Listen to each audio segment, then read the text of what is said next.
Assalamualaikum and hi everyone, my name is Muhammad Yusuf bin Muhammad Yunus. So welcome to my presentation for PHY 568 Electricity and Magnetism. Today we will walk through the core principles that form the foundation of electromagnetic theory. Our discussion is divided into two primary sections. First, vector analysis, where we review vector, coordinate transformation and vector calculus operator. Second, static electric field, where we examine fundamental electrostatics law, electric flux density, electric potential and current density. Let's begin with the basics. A vector and scalar. A scalar is a quantity that has magnitude only, such as mass of 5 kg, a temperature of 30 degrees Celsius, or a time interval of 10 seconds. A vector, on another hand, proposes both magnitude and direction. Example include a force of 10 Newton directed east, a velocity of 20 milliseconds north, or a displacement of 5 meters south. In vector notation, we write vector using unit vector component such as vector A equal to 3i head plus 4j head Newton, where it's a magnitude.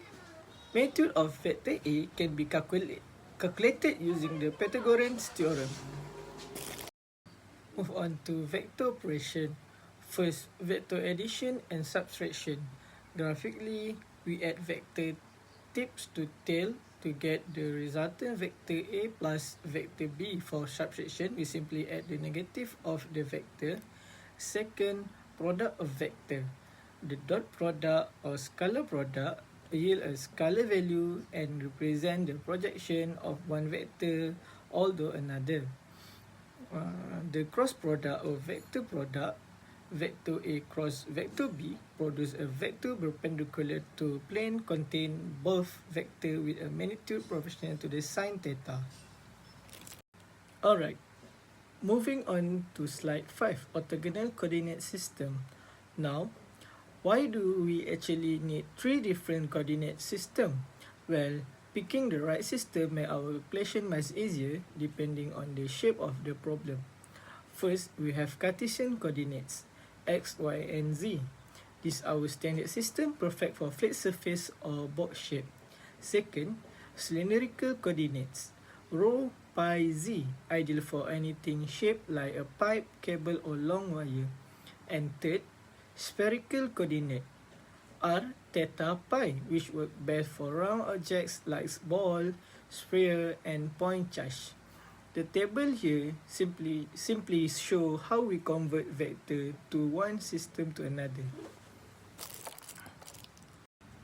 Next, we look at vector differential calculus defined by the del operator, depending on how acts on a scalar or vector field. Gradient transform a scalar field into a vector representing its maximum rate of change. Divergence measure a net of outward flux of a vector field per unit volume. Curl measure the rotation or circulation density of the field. The Laplacian represent the divergence of the gradients. Each coordinate system has specific formulation for this operator as shown on the screen. Now, let's shift to part 2, static electric field. We start with the 3 fundamental concepts. First, the law of electric charge. Like charge repel each other, while unlike charge attract. Second, Coulomb's law state the electrostatic force between 2 point charge is given by the formula Fe equal to Ke times Q1 times Q2 over R square.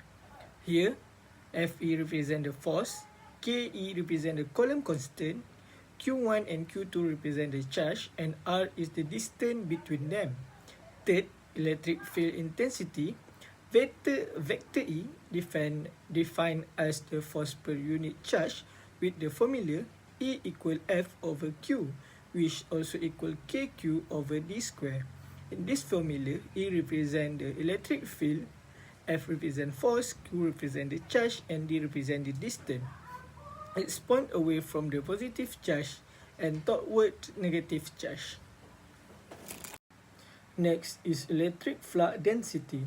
vector D, which measure the amount of electric flux passing through a unit area, is related to the electric field through the formula vector D equal permittivity times vector E. Here vector D represent electric flux density, permittivity represent the material constant, and vector E is the electric field intensity. This leads directly to Gauss' law, which state that the total electric flux through a closed surface equal to the total enclosed. The integral of vector D dot dA equal to Q enclosed. In this formula, the left side represents the total electric flux and Q enclosed represents the total charge inside the surface. Using the divergence theorem, we convert this into point form. Del dot vector D equal to rho V. Here, del dot vector D represents the divergence of electric flux density and rho V represents the volume charge density at that point. Now, let's examine electric potential.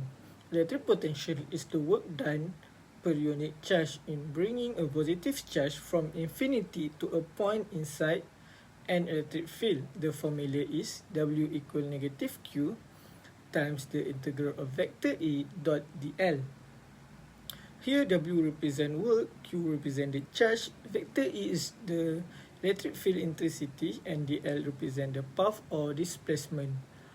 Similarly, potential difference VAB is the work done per unit charge to move a charge between two specific points, A and B. VAB equal W over Q, which equal negative integral from point A to point B of vector E dot dl. In this formula, VAB represents the potential difference between A and B. W is work and Q is a charge. The unit SI for potential difference is the volt. Our final topic is current density, vector J, which is the amount of electric current flowing per unit cross-sectional area. Basic formula is vector J equal I over A. Here vector J represent the current density, I represent the electric current, and A represent the cross-sectional area.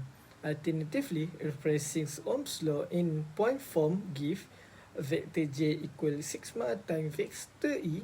In this formula, vector J is current density, sigma represent the material conductivity measured in Assingment per meter, and vector E is the electric field intensity.